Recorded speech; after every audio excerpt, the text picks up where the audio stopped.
quiero compartir con ustedes durante varios domingos una serie de enseñanzas acerca de la iglesia. Esta serie la he titulado El propósito de la iglesia. Creo firmemente que en esta serie de enseñanzas, es necesaria para la edificación de la iglesia local. Por cuanto ha llegado el tiempo de organizarnos de una manera mucho más bíblica como iglesia local.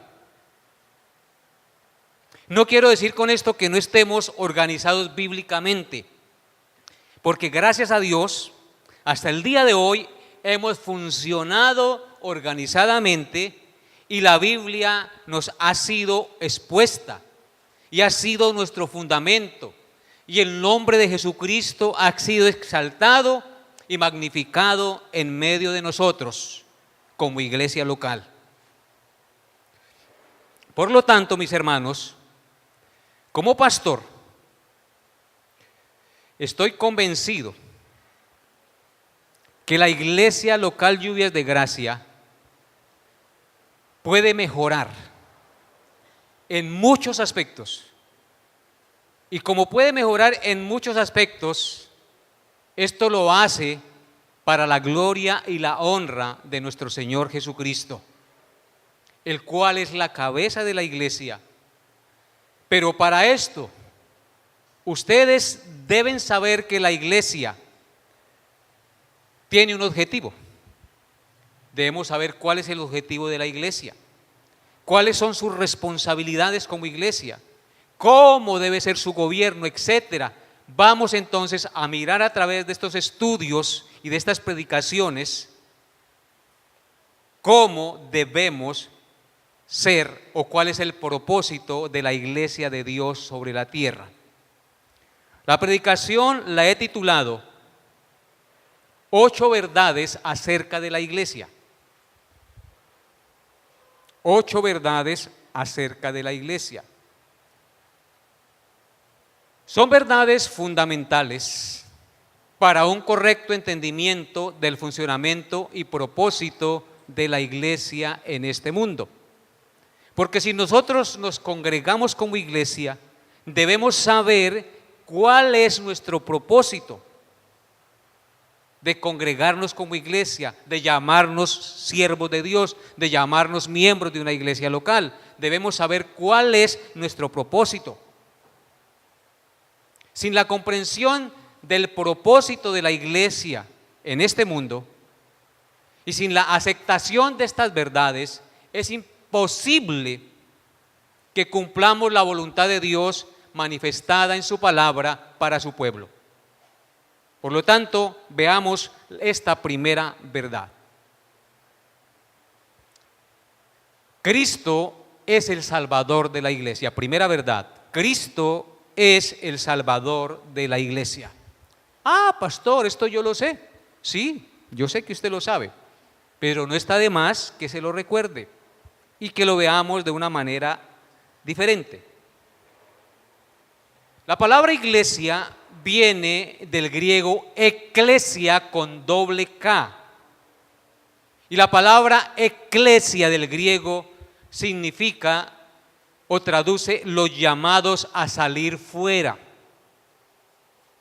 Es decir, los llamados a salir del dominio del mundo, del pecado y de Satanás. Entonces, eclesia con K quiere decir los llamados por Dios a salir ¿qué? Fuera. ¿Fuera de qué? Del dominio del mundo, del dominio del pecado y de la influencia de Satanás.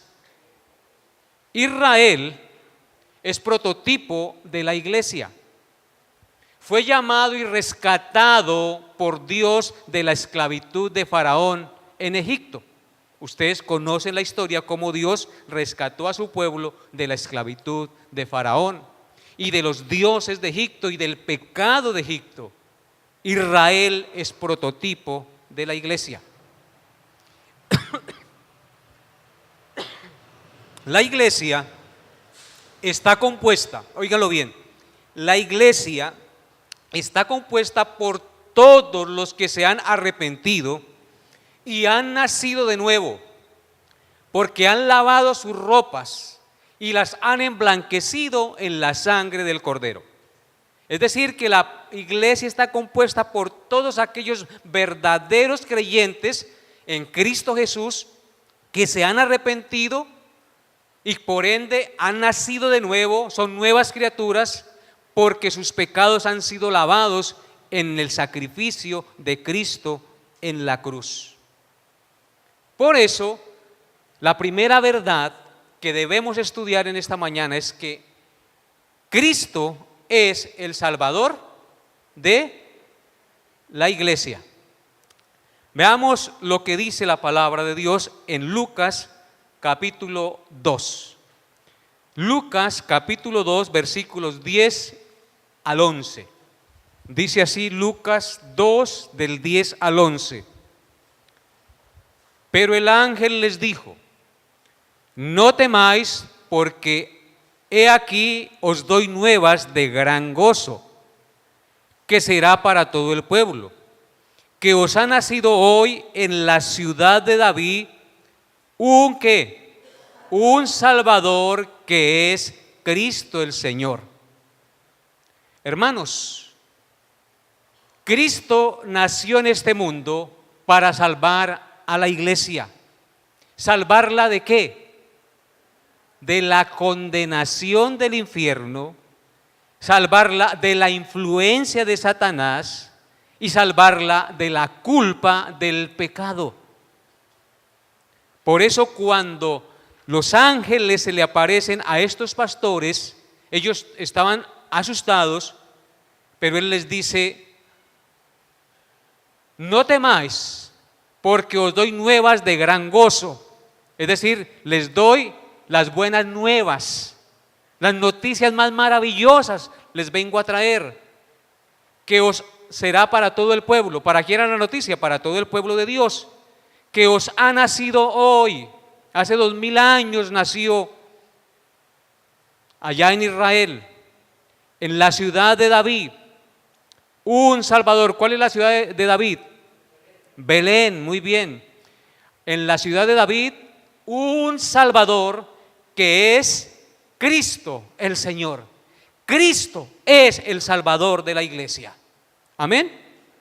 Cristo nació en el mundo para salvarnos de la condenación eterna, para salvarnos de la influencia del pecado y de Satanás y darnos la vida eterna por su muerte y por su resurrección.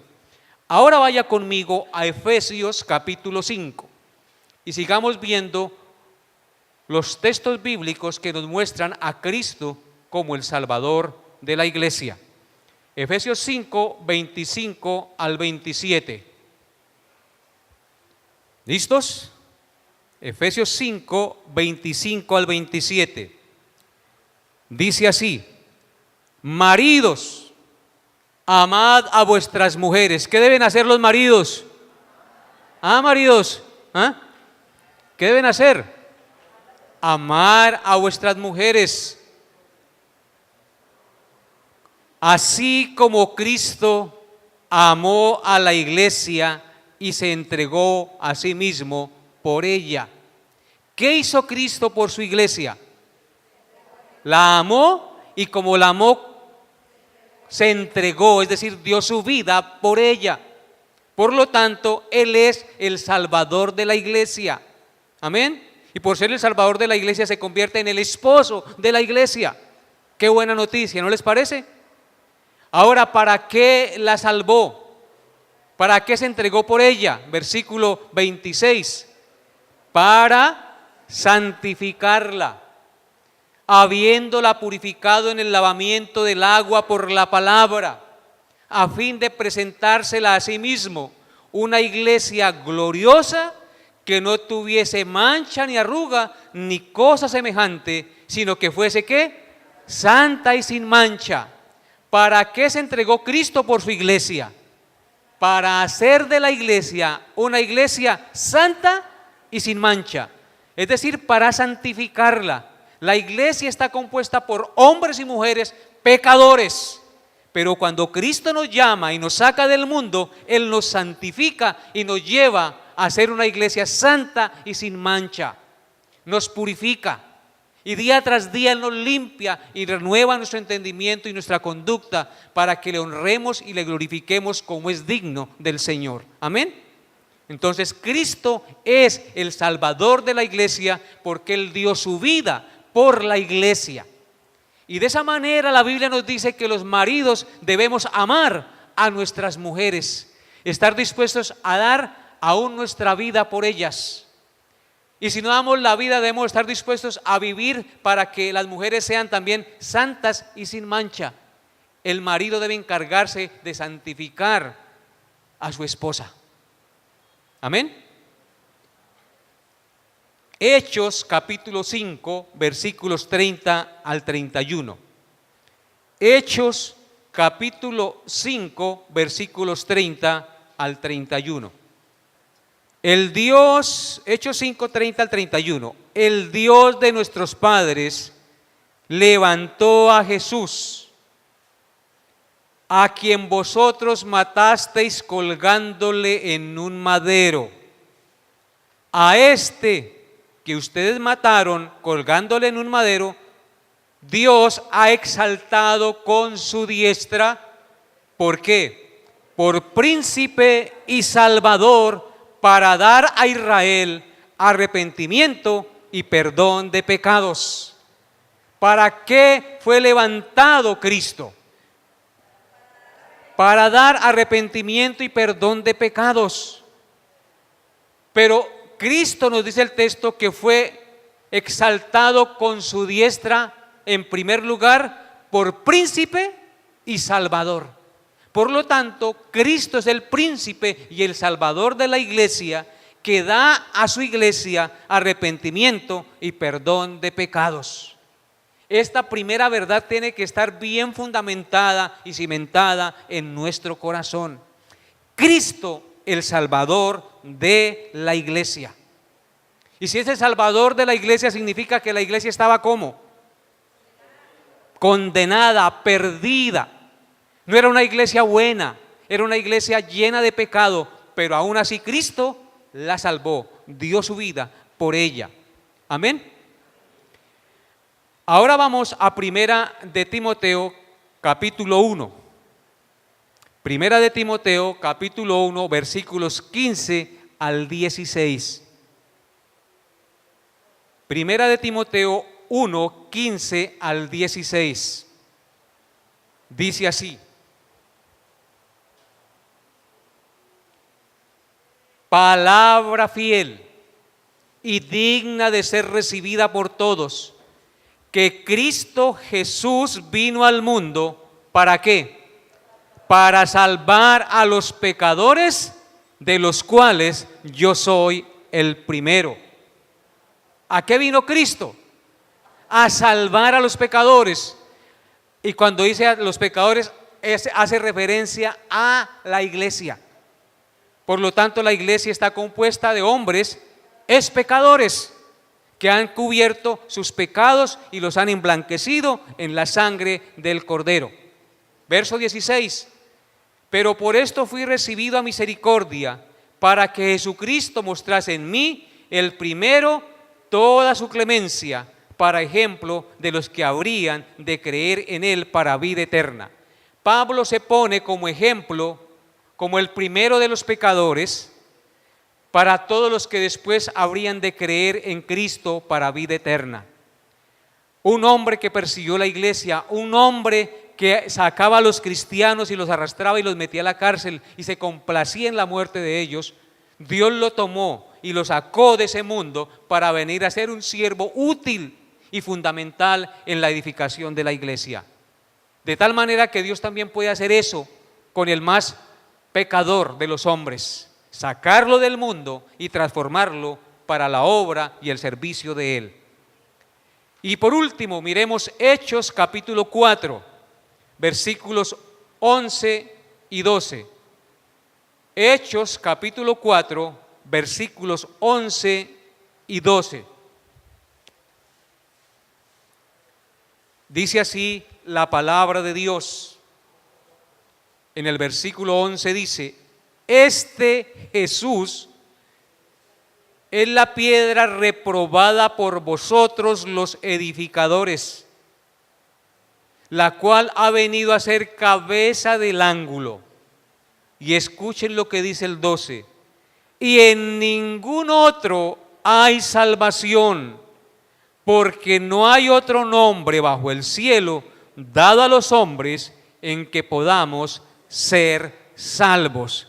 Qué palabras tan claras y penetrantes a la conciencia del hombre. Si usted quiere ser salvo, no lo puede hacer sino a través de ¿quién? De Jesucristo, porque es el único nombre que le fue dado a los hombres para poder ser salvos. No hay corredentores, no hay corredentoras. ¿Quién nos salvó, mis hermanos? ¿Ah? Cristo Jesús. No fue Santa Cachucha, ni Santa Teresita, ni Santa Rita de Casia. Cristo Jesús fue el que nos salvó al morir en la cruz. ¿Quién fue el que murió en la cruz? Cristo, no la Virgen María. Fue Cristo el que murió en la cruz y el que resucitó con el poder del Espíritu de entre los muertos. ¿Quién fue el que resucitó? Jesucristo. Hermanos, es que la Biblia nos enseña claramente que es Cristo el centro de adoración de la iglesia, porque Él fue el que resucitó y ascendió a los cielos y prometió volver por segunda vez para llevar a todos los que en Él hemos confiado, los que hemos puesto nuestra confianza en su sacrificio perfecto y santo para el perdón de nuestros pecados y la reconciliación con Dios. Ellos son la iglesia y por ellos murió Cristo. Por lo tanto, concluimos esta primera verdad diciendo que por cuanto Cristo vino al mundo y dio su vida, murió y resucitó, Él es el Salvador de la iglesia, porque la iglesia estaba perdida en sus delitos y en sus pecados, pero Él murió para santificarla y hacer de ella una iglesia santa y sin mancha delante de Él. ¿No le llena eso de alegría?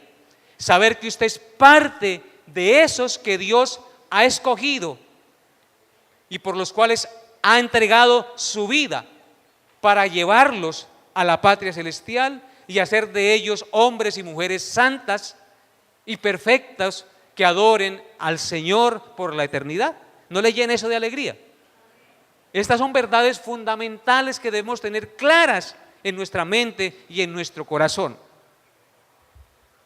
No nos salvamos por obras, mis hermanos. No nos salvamos por lo que hagamos o dejamos de hacer. Nos salvamos por la fe en la obra de nuestro Salvador Jesucristo. Si Cristo es el Salvador de la iglesia, eso significa, o esto nos lleva a la segunda verdad: Cristo es el dueño de la iglesia. Es la segunda verdad que vamos a analizar en esta mañana.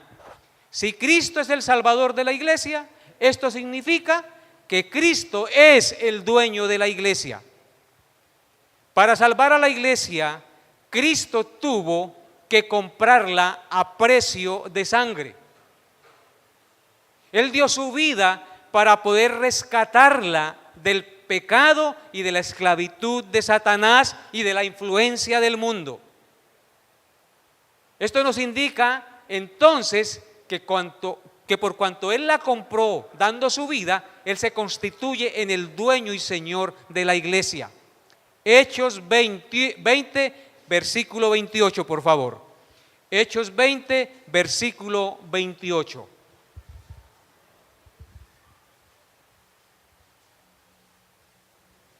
Hechos 20, 28 dice: por tanto, mirad por vosotros y por todo el rebaño en que el Espíritu Santo os ha puesto por obispos, ¿Para qué? Para apacentar la iglesia ¿de quién? Del Señor. ¿De quién es la iglesia? Del Señor, de Cristo, la cual Él ganó por su propia sangre. Él es el dueño de la iglesia porque Él la compró a precio de sangre, al precio de su propia santa y perfecta vida. Amén. Analicemos un poquito el texto. Dice, Pablo está escribiendo a unos hermanos a los cuales Dios había dado una iglesia para apacentarla. Él dice, por tanto mirad por vosotros y por todo el rebaño, les dice el Señor, en que el Espíritu os ha puesto por obispos. La palabra obispo significa sobreveedor y apacentador.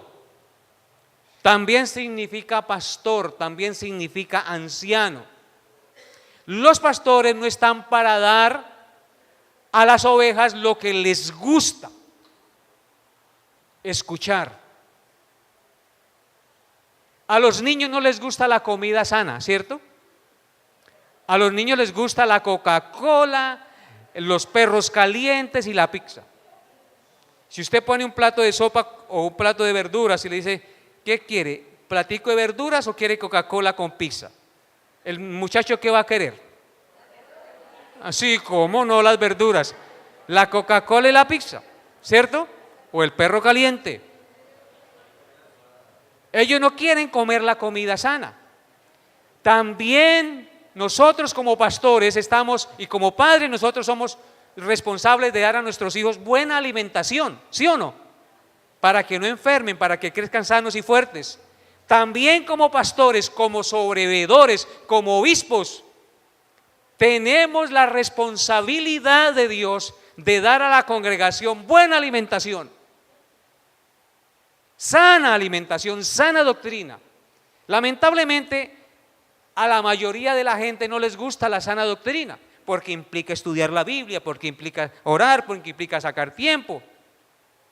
La gente prefiere escuchar chistes desde el púlpito, ver obras de teatro, ver películas, divertirse cuando van a la iglesia, pero no les gusta escuchar un sermón expositivo, no les gusta escuchar la disertación de la palabra de Dios. No estoy diciendo que todos, pero como venimos de un trasfondo en el que nos gusta divertirnos y vivir sabroso, cuando llegamos a la iglesia tenemos que ser disciplinados en eso y no nos gusta. Pero como obispos, como sobreveedores, estamos obligados a darles todo el consejo de Dios y enseñar pasajes difíciles de la Biblia, aunque ustedes los lean y no los entiendan. Dicen, pastor, es que hay pasajes más aburridores. No importa, es comida sana. Si se explica, si se enseña, ustedes tienen que estar dispuestos a recibirla y a comerla, así como los niños cuando no les gusta la sopa, porque sabemos que eso les va a hacer bien a sus almas. Amén. Entonces Dios nos ha puesto como obispos, como sobreveedores. ¿Para qué? Para apacentar. Apacentar significa alimentar. Y hay del pastor que no alimente con comida sana a la iglesia. Hay del pastor que eche mentiras desde el púlpito. Hay del pastor que traiga motivadores a la iglesia o que traiga pastores que cuentan chistes. No, mis hermanos. Desde el púlpito se predica la sana doctrina, la pura palabra de Dios. Gústeles o no les guste, porque Dios designó salvar a los hombres por la locura de la predicación de la palabra de Dios. Amén. Bien, hermanos, si Cristo es el dueño de la iglesia, esto debe llenarnos de alegría, porque esta es una verdad que trasciende para vida eterna. Saber que Cristo es el dueño de la iglesia es estar seguros, porque Cristo es el Señor por sobre todas las cosas. ¿No les parece? Usted está seguro en Cristo, porque Él es el dueño de la iglesia. Yo estoy seguro en Cristo y sé que nada me faltará en este mundo, ni en la vida venidera, porque yo soy ¿de quién? De Cristo. Y usted también debe llenarse de esta alegría y de esta seguridad, porque Cristo es su dueño, Cristo es su Señor. Aleluya. Debemos estar felices porque el dueño nuestro ya no es el demonio, ya no es los deseos de mi corazón, sino Cristo es el dueño y el Señor de mi vida. ¿Por qué? Porque Él me compró a precio de sangre. Vaya conmigo a Gálatas capítulo 1, versículos 3 al 5. Gálatas 1, versículos 3 al 5. Gracia y paz sean a vosotros de Dios el Padre y de nuestro Señor Jesucristo. Está Pablo saludando a los Gálatas y les envía este saludo. Gracia y paz sean a vosotros de Dios el Padre y de nuestro Señor Jesucristo, el cual se dio a sí mismo por nuestros pecados. ¿Qué hizo Cristo? Se dio a sí mismo, entregó su vida. ¿Por qué? Por nuestros pecados. Hermanos, yo le pido al Espíritu Santo que les hable el entendimiento para que comprendan esta magnífica, profunda, eterna y maravillosa verdad. Él se dio a sí mismo por nuestros pecados. Y escuchen, ¿para qué? Para librarnos del presente siglo o del mundo malo, conforme a la voluntad de nuestro Dios y Padre, a quien sea la gloria por los siglos de los siglos. Amén. Él se dio a sí mismo para librarnos de nuestros pecados y para librarnos del presente siglo malo. ¿Cómo es el mundo en el que vivimos? Malo. Las noticias, la televisión nos muestra que el mundo está patas arriba, hermanos. Más corrupción, más homosexualismo, más abortos, más robos a todo nivel, hermanos. El mundo cada día va de mal en peor. Pero Cristo murió para librarnos de nuestros pecados y del presente siglo malo. ¿No le da eso alegría?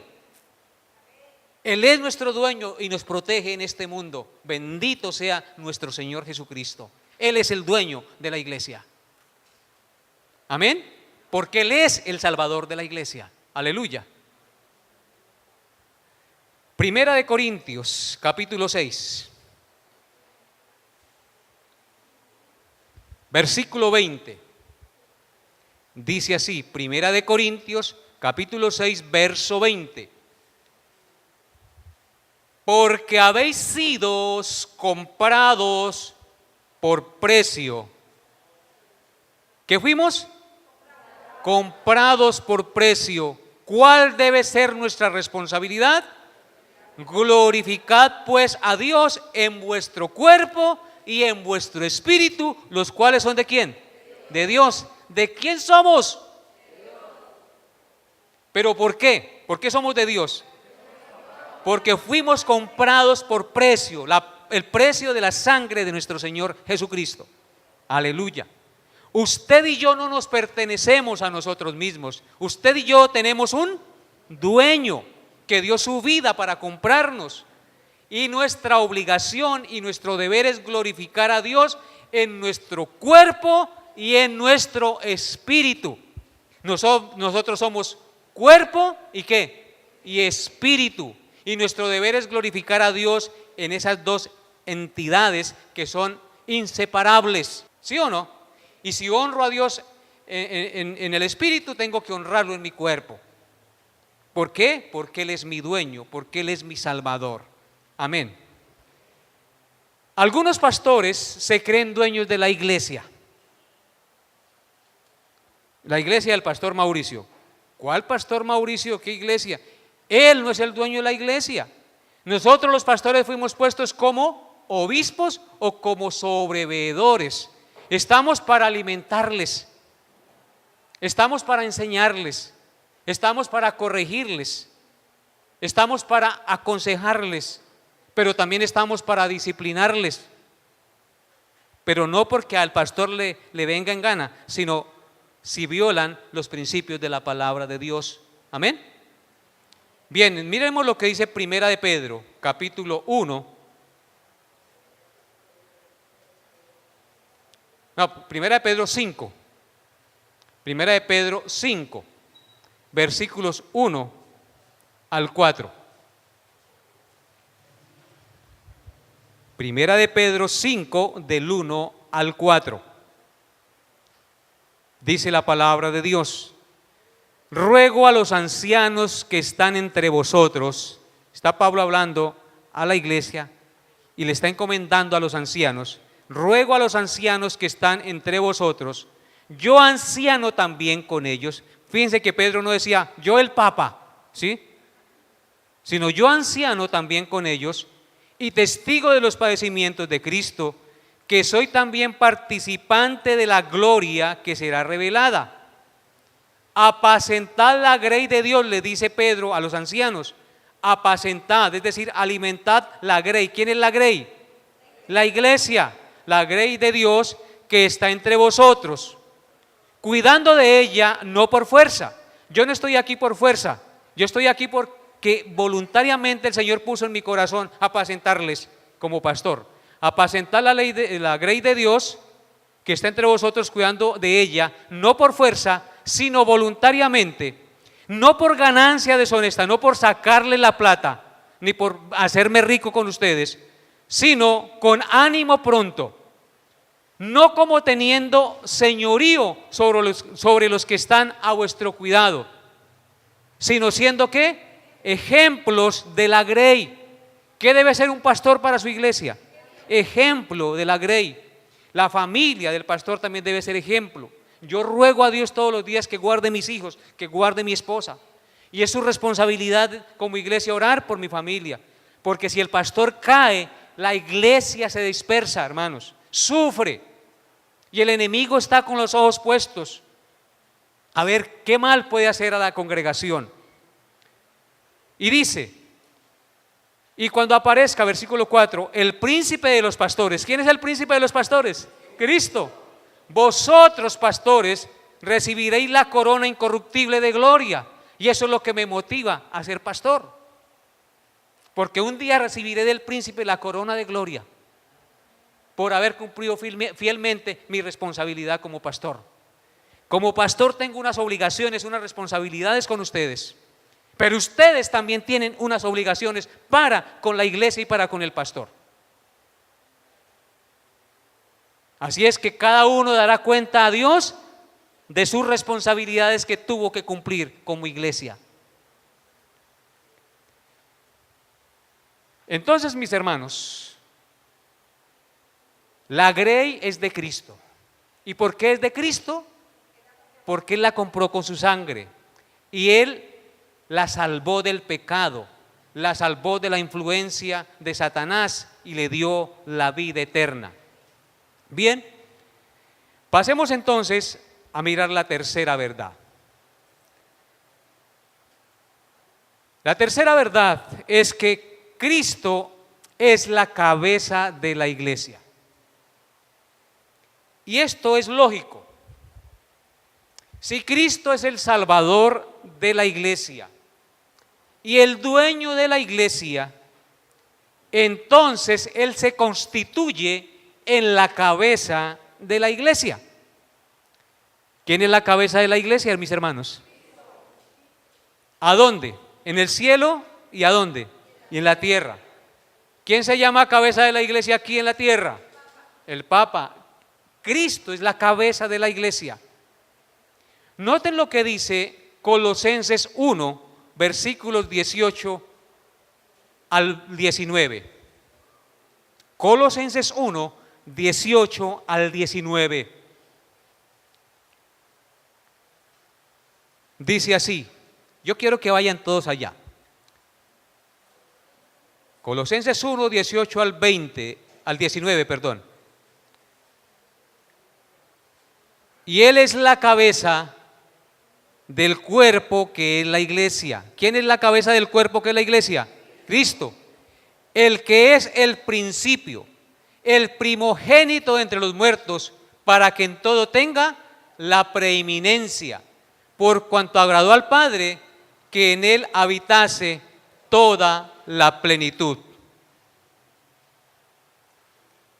Dice claramente el texto, y Él es la cabeza del cuerpo que es la iglesia, el que es el primogénito de entre los muertos. Cristo fue el primero que resucitó para nunca más volver a morir. ¿Y para qué pasó todas esas cosas? ¿Para qué murió y resucitó? Para que en todo tenga la preeminencia. Cristo debe tener en todo la preeminencia en su iglesia. Muchos dirán, pastor, nosotros sabemos desde hace mucho tiempo que Cristo es la cabeza de la iglesia y no el Papa.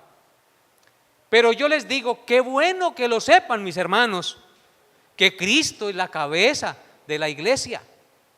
Qué bueno que lo sepan. ¿Saben por qué? Porque esto nos indica que si usted sabe que Cristo es la cabeza y usted sabe que es parte de su iglesia, usted tiene que estar sometido ¿a qué? A la cabeza.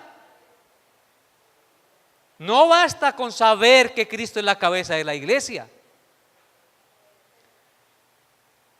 Basta también entender que usted también es miembro de la iglesia, y si Cristo es la cabeza de la iglesia y usted es miembro de la iglesia, usted tiene que estar sometido a la cabeza de la iglesia.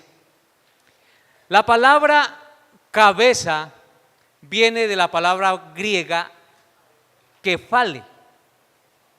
Así traduce la palabra griega, kefale, de donde se deriva la palabra cerebro. Entonces, ¿Cristo es el qué? El cerebro de la iglesia. Del cerebro se originan las órdenes y directrices para todo el cuerpo. Si alguien se considera miembro de la iglesia y no obedece a la cabeza, significa que no es parte del cuerpo. Por lo tanto, no es de la iglesia. Por lo tanto, ustedes deben reflexionar profundamente si realmente son parte de la iglesia. Porque si no están en obediencia a la cabeza, que es Cristo, no eres parte de la iglesia. Y tal vez usted se está engañando a sí mismo. Y les voy a poner un ejemplo claro. Si la cabeza le da la orden a mi mano que me rasque una oreja y la mano se rasca una rodilla, ¿qué nos da a entender eso? Que la mano no está en conexión ¿con qué? Con la cabeza. Dice la cabeza, mano, ráscate la oreja, porque la oreja le está rascando, y la mano va y se rasca una rodilla. La mano no está en conexión, en obediencia, en sometimiento a las órdenes del cerebro. Por lo tanto, la mano está desconectada de la cabeza. Así pasa con nosotros si decimos que somos parte del cuerpo de Cristo, que es la iglesia, y no obedecemos a los mandatos del Señor. El cerebro le da una orden al pie derecho que camine para allá. El pie derecho camina para allá, pero el pie arranca para allí. Pie derecho camina para allá, pero el pie arranca para la izquierda. Hermanos, esto es ilógico. Desgraciadamente así hay muchos que se llaman parte de la iglesia. Cristo les dice una cosa, la cabeza les dice una cosa, y están haciendo ¿qué? Otra totalmente diferente. Cristo es la cabeza de la iglesia, y si Él es la cabeza de la iglesia, usted debe obedecer a la cabeza de la iglesia. Si notan que no basta con decir, yo sé, pastor, que Cristo es la cabeza de la iglesia. Si lo sabe, y si usted dice que es parte de la iglesia, tiene que estar sometido a la voluntad de la cabeza.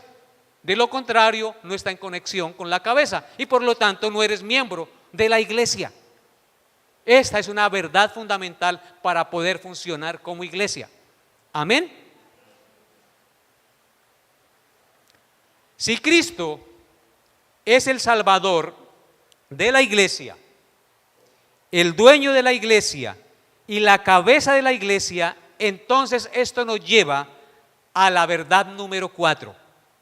Y hasta ahí vamos a estudiar hoy, hasta la verdad número 4. La iglesia es edificada y sustentada por Cristo. Vuelvo y repito, si Cristo es el Salvador de la iglesia, el dueño de la iglesia y la cabeza de la iglesia, entonces esto nos lleva a la cuarta verdad. Y la cuarta verdad es que la iglesia es edificada y sustentada por Cristo. Efesios 5, 29 al 30. Efesios 5, 29 al 30.